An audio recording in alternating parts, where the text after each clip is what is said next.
咁多位同學早晨，早晨啊，好怪有反應啊，大家都好啦。咁就我叫 Winnie， 嚟自香港紅十字會嘅。咁就我諗唔知大家有冇個問號，點解紅十字會今日會參加呢個活動嘅咧？紅十字會唔係捐血嘅咩？你哋有冇聽紅十字會啊？有係嘛？學校有冇紅十字會個制服團隊啊？有啲有，可能有啲冇啦，係啦。咁我今日都簡單介紹一下香港紅十字會啦，同埋今日最重要嘅主題就係關於災害嘅。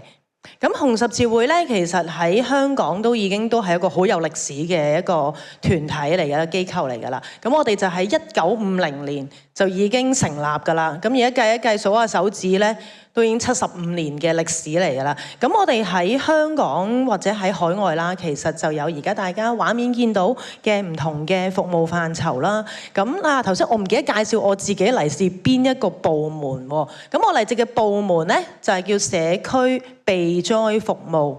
避係邊個避咧？頭先開場啊，李博士有講到嘅，係邊一個避啊？聽唔到？係啊，預備個備，準備個備，係啦，就唔係避開嗰個避。好多時人哋都寫錯我哋咧個部門名嘅，係避開啲災害。災害係避開唔到嘅，有啲，尤其是自然災害。咁見到第一個嘅服務範疇啦，係緊急救援及避災啦。咁陣間我會講多少少係做啲乜嘢嘅。之後就有嗰啲關於健康相關嘅啦。我哋喺社區裏邊紅十字會都會做一啲同健康相關嘅唔同嘅服務啦。第三個範疇就係人道參與及教育。咁剛才提過問過啦，啊可能有啲同學仔嘅學校裏邊有唔同嘅制服團隊。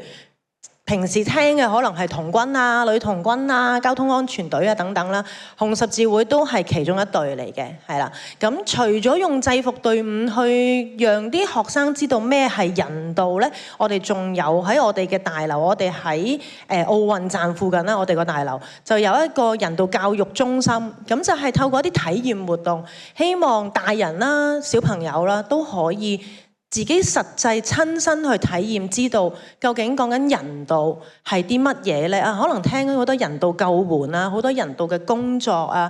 咁其實咩係人道咧？就咁講可能好難去令大家明白。咁我哋有個地方就可以俾大家去用一啲體驗式活動啦，明白多啲啦。咁第四個就係特殊教育及復康。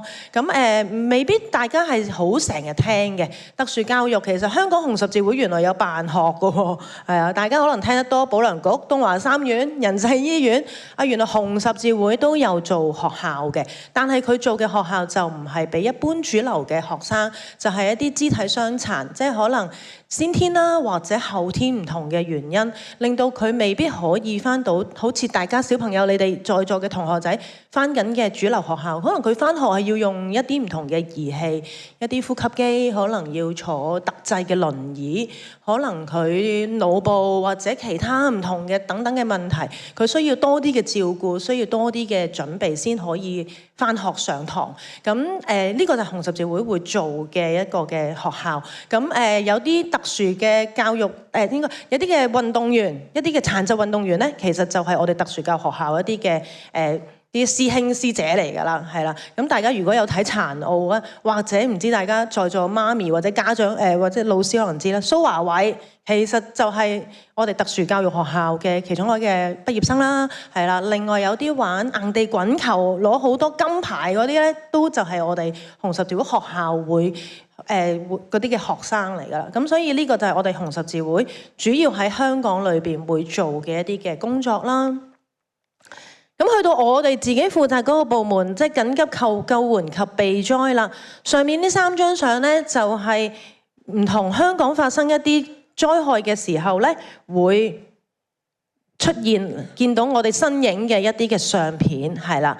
咁都係一啲嘅發生一啲緊急嘅事故啦，或者一啲嘅災害發生之前或者發生嘅時候，我哋會做嘅工作，例如左邊嘅相片啦，咁咧佢就係一次天水圍一個嘅電纜火燭啊，唔知大家在座大人可能有啲印象，都2-3年前啦。咁突然間成個天水圍其實都停晒電，係啦。咁我哋紅十字會做緊急服務嗰班嘅同事啦，就會去同政府啦，可能同民政處啦、當區一啲嘅政府嘅團體啦，去協助翻受影響嘅一啲嘅居民。即係大家幻想一下，突然間冇晒電，嗰陣仲係夏天嘅時候，冇電，不但啲熱啦，冇 lift 啦，係啦，屋企可能連水都會冇埋啦，因為有時水需要電先可以上到去我哋嘅單位啦。咁所以我哋就開咗一啲嘅喺緊急嘅一啲嘅庇護中心啦，就派發一啲緊急嘅物資，可能係降溫嘅物資啦，飲水要有水啦，可能係叉電啦，大家電話冇電亦都生活唔到㗎嘛，係咪？資訊攞唔到或者聯絡唔到。咁而中間同埋右手邊嗰張相咧，唔知大家見唔見到右手邊我而家指住嗰張相，白色嗰個係咩嚟嘅？睇唔睇得出？係啦，係一個雪櫃嚟嘅，一個打橫咗嘅雪櫃。係啊，其實咧呢個就係我哋一啲嘅同事啦，會例如因為而家天文台其實都預測到颱風幾時會影響到香港，或者個影響程度究竟有幾大。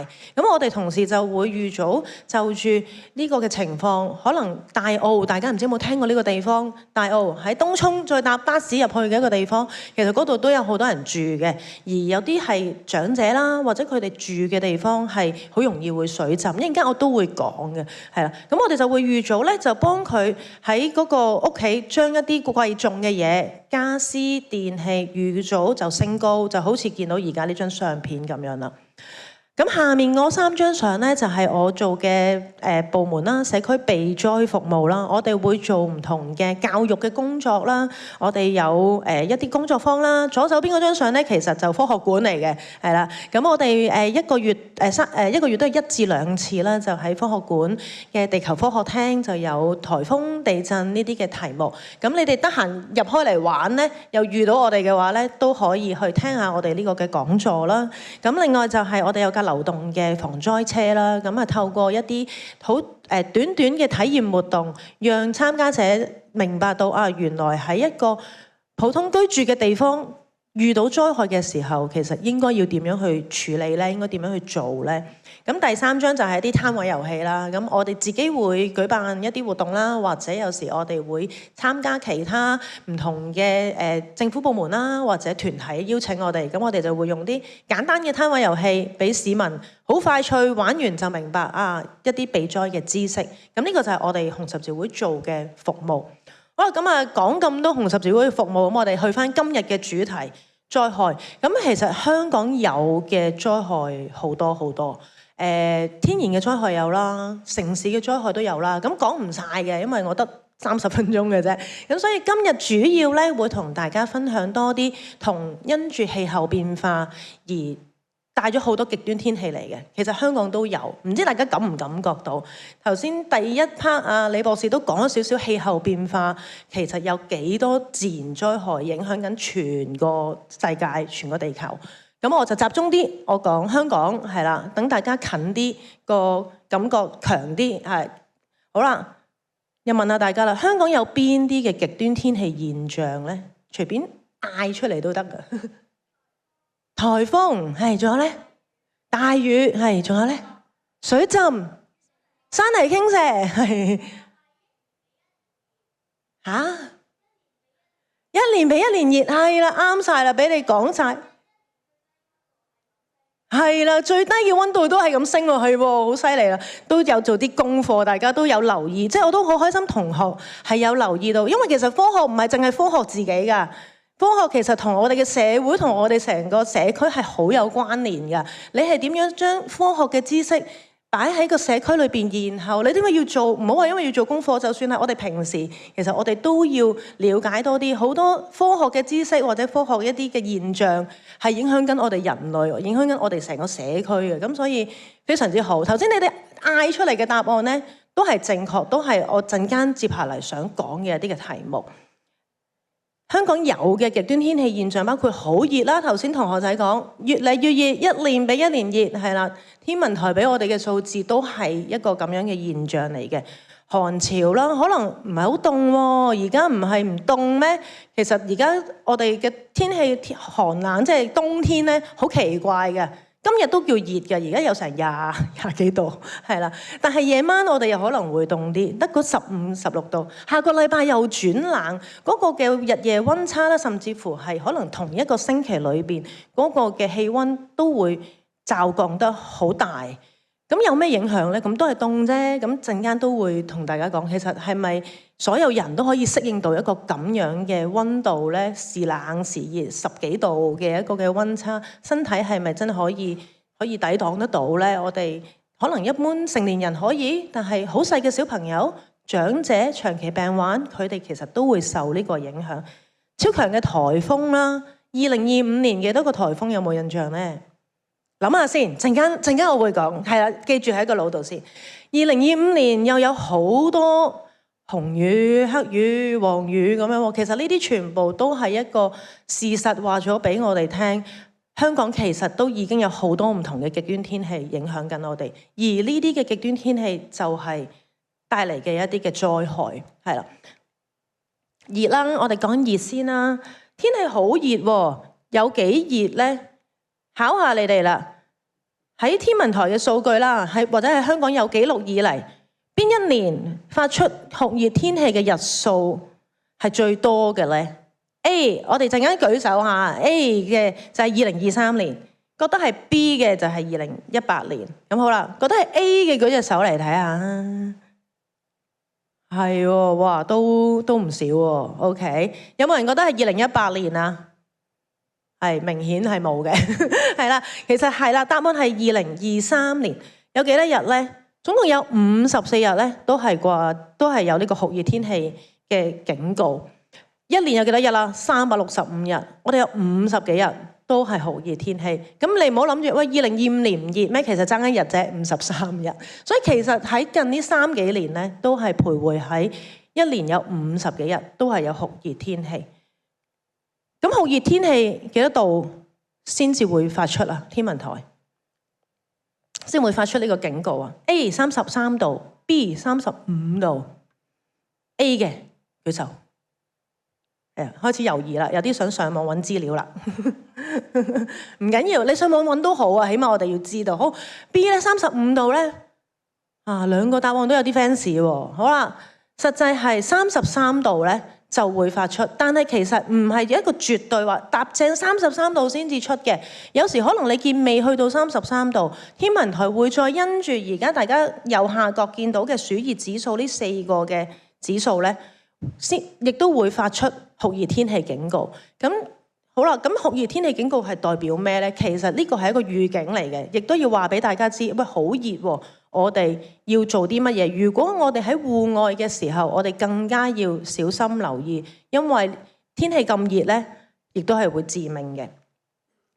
咁近年啦，除咗一般嘅酷熱天氣警告啦，其實仲有唔同嘅提示嘅，例如高溫天氣持續啦，或者係極端酷熱呢啲嘅指示咧，都會俾市民自己會知道啊。唔單止今日好熱喎，原來持續呢個星期或者呢幾日都係一個好高溫嘅天氣嚟嘅喎。咁如果我哋要出外嘅時候，就更加要留意多啲啦。去到極端酷熱，即係話普遍啊，全個香港其實唔同地區都有可能個溫度都有少少差異，但可能普遍咧都會達到35度。咁35度，大家小朋友平時上堂，如果真係喺戶外或者要排隊，其實你都會覺得好辛苦啦，係咪啊？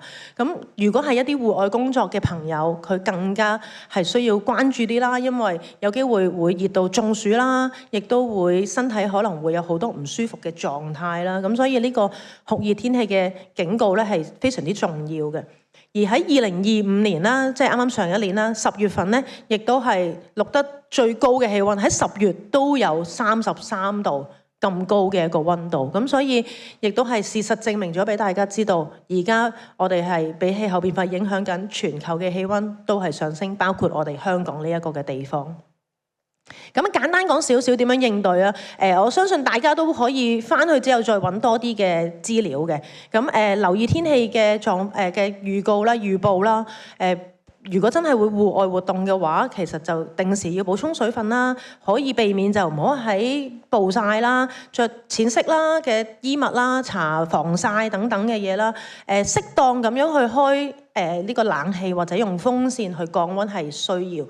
係講緊氣候變化，我哋有時會唔好開冷氣咁樣，但係其實喺一個咁熱嘅天氣咧，你絕對唔開冷氣嘅話咧，亦都係唔可行嘅喺而家。但係唔好過分地開15度嘅冷氣咁樣，我哋開翻一個合適嘅溫度就已經足夠啦。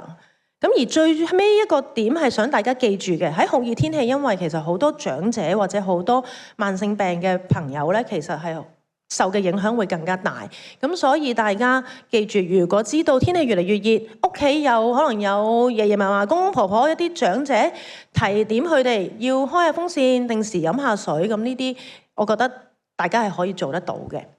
好啦，講完熱啦，咁啊講颱風喎。頭先大家有講越嚟越多颱風咯喎。其實隨住呢個氣候變化咧，我哋會有嘅颱風會越嚟越強。而佢帶嚟嘅降雨率亦都會更加大，咁呢個亦都係科學話俾我哋聽嘅一個嘅資料。咁好啦，科學你可以話係唔係㗎咁樣？咁而事實亦都話咗俾我哋聽，近年香港受到颱風或者熱帶氣旋影響嘅狀況咧，都係越嚟越得意嘅，係越嚟越奇怪嘅。25年幾多個10號風球記唔記得？係我見到啲咁樣嘅手指，係啦，2個係啦，2個1年2個10號風球都好奇怪㗎啦，睇到啦，唔該晒，係啦，都知道㗎啦，2個10號風球都好唔正常嘅，喺呢幾十年嚟都未有發生過，但係好耐未再試過。睇到而家呢個表都係近呢3年嘅數據啫，太多嘅都太遠嗰啲山竹，我哋而家唔講啦，係啦，23年到而家。23、24年咧有嘅颱風嘅數字咧，就同天文台本身預計嘅都差不多啦，係啦，每年都係6至8個呢個嘅數字咁上下。啱25年總共有幾多個熱帶氣旋係越掛過？即係1號風球我都計嘅，有14個，係啦。大家應該有印象係嘛？今年係咁掛颱風嘅，其實係啦，亦都仲有2個係10號風球，所以其實都引證咗頭先講嗰句説話，氣候變化帶嚟嘅熱帶氣旋嘅強度啦，或者佢嘅降雨量咧，其實都係比從前係更加強。即係話簡單啲，佢對嗰個受颱風影響個地方嘅破壞係會更加犀利。咁有2張相啦，我都揾唔晒，因為好多。其實呢個都係華嘉沙嘅時候，將軍澳啦同埋西貢呢2個地方好當風啊，佢哋都係啦。右上角呢一張相其實就係一個海邊嘅一個餐廳啦，唔知大家有冇睇新聞見到？係啊，咁啊所有餐廳裏面嘅嘢都亂晒龍，啲水全部入晒個餐廳，啲玻璃爛晒，冧咗好多樹啦。一場颱風，香港可以好多萬啊，以萬計嘅樹係會冧咗，樹木冇咗，其實對個生態影響係一個問題啦。另外亦都會影響我哋社區本身嘅一啲嘅生活啦。咁呢幾個嘅颱風要做啲咩呢？我唔多講啦。我相信在座嘅小朋友都應該會知道㗎啦。尤其是係唔好睇小1號風球同3號風球，其實都係一個預告嚟嘅。所以大家應該要知道，當天文台發出呢啲信號嘅時候，可以去天文台個網頁去睇下究竟個路線圖係點呢？今次呢個颱風會唔會影響到我哋呢？會影響成點呢？去到8號、9號、10號風球，大家理論上係唔應該出街㗎啦，係啦。就算落咗風球啦，10號風球落返去8號啦，都唔好鬆懈，因為8號風球餐廳開門啊嘛，係啊，咁大家就想出街食飯，咁所以呢啲係要好留意、好小心。你哋可能日後嚟緊做緊嗰個 project，都可以從呢啲途徑去諗一諗，點樣去提示我哋大家其他你嘅同學仔好，或者一般人都好，有冇嘢係要注意多啲嘅咧？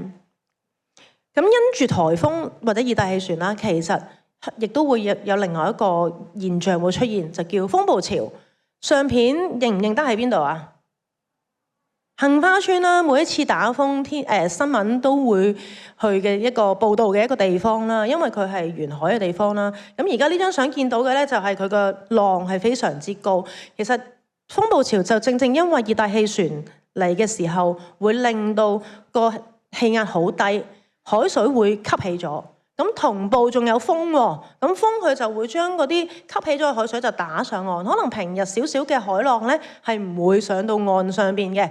但係當風暴潮嚟嘅時候咧，佢就會令到岸邊原本可能唔會水浸嘅地方咧，都會變成一個好嚴重嘅水浸，或者入啲水去到好入嘅地方，好內街咧都會受到影響啦。咁所以呢個就係因住熱帶氣旋而衍生嘅一啲嘅現象啦。咁你見到呢啲全部都係一啲室內嘅地方，或者本身係馬路咧，都會浸到一個咁樣嘅現象。咁去到極端降雨，因為風暴潮會令到水浸啦。第二個會令到水浸嘅原因就係極端降雨啦。25年應該都係有啲印象啦。雖然大家放緊暑假，嗰一年發咗5次嘅黑色暴雨警告，同埋係好密集嘅，係喺大概3個星期裏邊咧，隔幾日又落大雨，隔幾日又落大雨。咁頭先李博士個 PowerPoint 都有講嘅，好多道路會阻塞咗啦。可能醫院應該要去醫院嘅路都因為水浸，或者瑪麗醫院門口都入唔到咁樣。咁呢啲其實係一個關聯性嚟嘅，水浸跟住會令到一啲公共嘅服務或者一啲日常應該要發生嘅一啲嘅服務咧係受到影響。5次嘅黑雨啦，16次嘅紅雨啦，所以25年咧落呢個極端降雨嘅現象咧都係一個都好極端啊！今年真係啦，好誇張嘅一個狀態。而香港喺有記錄以嚟一啲嘅落雨嘅記錄，呢個係大家可以少少參考啦。其實近呢由08年去到23年呢15年裏邊咧，其實嗰個升幅都好大，係啦，跳咗10幾毫米，係啦。咁大家可能10幾毫米好少啫，但係如果用落雨一個雨量嚟講咧，喺一個我哋香港一個咁少少嘅地方咧，都係一個好誇張嘅一個現象嚟㗎啦。咁啊，落大雨咁就全部地方都會水浸啦。水浸嘅時候，其實亦都會衍生調翻轉，又會衍生停電啦。所以亦都係一個喺城市裏邊一個都好影響嘅災害。咁啊，大家見到圖畫上面啊，除咗路段會斷咗啦，可能我哋啲車行唔到啦，仲有個帶嚟嘅現象。頭先問香港有咩災害咧，都有同學講嘅山泥傾瀉。係啦，正正因為落大雨，香港好多山。而家我點住嘅呢一幅相，大家唔知有冇印象？呢個就唔係今年，唔係25年嘅，係23年，係啦，冇錯啦，都知道呢個新聞啦，係啦。咁有個大石啦，其實喺筲箕灣一個屋村嘅旁邊就碌咗落嚟，個石頭係非常之大嘅，係啦，而政府都要花啲時間先至可以將佢移走咁。幸好就嗰次冇人命嘅傷亡，咁但係咪次次都有咁多好彩呢？係啦，咁呢個都係我哋大家要諗多啲啦。落雨其實對香港都係一個好大嘅威脅嚟嘅。香港係一個年嘅平均雨量係一個好高嘅，喺全球嚟講，亦都好唔平均嘅。我哋集中喺5至9月落雨。但係一落就落得好多，咁所以呢一個嘅風險，呢個威脅咧，大家都可以記住，睇下你有冇興趣做呢個題目，可以去諗多啲。咁水浸要做啲咩功夫，我未必花太多時間講啦，因為我反而想留少少時間咧喺後邊同大家講下極端天氣。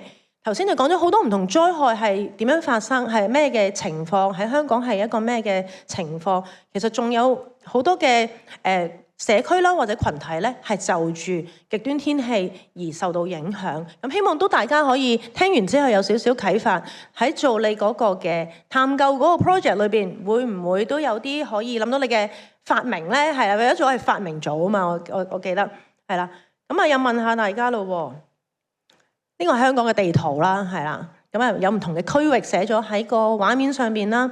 大家覺得邊啲地區會熱啲啊？隨便講下。香港邊啲地區會熱啲嘅？即係邊一區會熱啲？可以嗌出嚟。荃灣，我都係住荃灣。北區係新界區，仲有咧九龍有冇份啊？有九龍都有啲份嘅，係啦。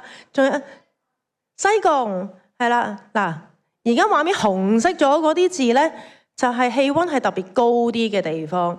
九龍區嘅深水埗、油尖旺呢啲嘅地方啦，跟住屯門、元朗又會特別熱啦，北區又會特別熱啦，中上環、灣仔佢有少少共通點㗎，諗唔諗到啊？多唔多人住啊？嗰啲地方多唔多樓啊？嗰度特別密集啲啦，樓宇特別多啦，人又住嘅人亦都係特別多啦，係啦，都係好多我哋香港唔同人，可能大家都居住緊喺某一啲嘅區域裏邊啦。咁正正呢個原因，尤其是入邊亦都有一啲嘅房屋係一啲唔係好理想嘅房屋啦，可能會住喺一啲嘅有啲可能係叫寮屋啦，唔知大家有冇聽過呢啲鐵皮嘅屋啦？有啲會係住喺一啲嘅叫做劏房嘅位置啦，可能一個大嘅單位間成好多嘅小嘅單位，裏邊可能有啲單位未必有窗戶㗎啦。咁亦都有數據話都俾我哋聽，喺劏房裏邊嘅氣温，例如夏天嘅時候，佢係比一般可能出邊係33度，喺佢屋裏邊係高多2度至3度，係啦。咁所以呢個當酷熱天氣嘅時候，對佢哋呢啲居住喺呢啲位置地方嘅人嘅影響會係有幾大嘅問題啦，而酷熱天氣亦都會對某一啲群體，例如呢班大家而家畫面見到，可能一啲嘅慢性病嘅朋友啦、獨居長者啦，或者係喺不適切居所，頭先提過啦，或者戶外工作者個威脅啦，或者個影響咧係會更加大。咁而喺夏天好熱，頭先提過酷熱天氣有酷熱天氣警告啦，其實亦都有個叫熱夜。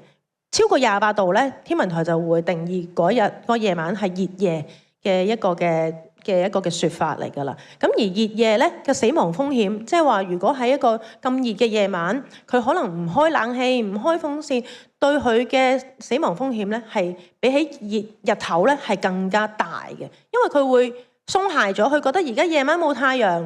冇時間，我喺屋裏邊。但係如果佢係頭先一班有慢性病啊，或者係可能係長者嘅話咧，佢嘅死亡風險咧係比起日頭咧係更加高。咁所以大家要記住，熱呢一個嘅現象同死亡係好近嘅，係好大嘅關聯。唔好諗住咁熱，我哋入個冷氣地方就冇事啦。但係其實有好多嘅群體未必係可以成日都喺一個有冷氣嘅地方。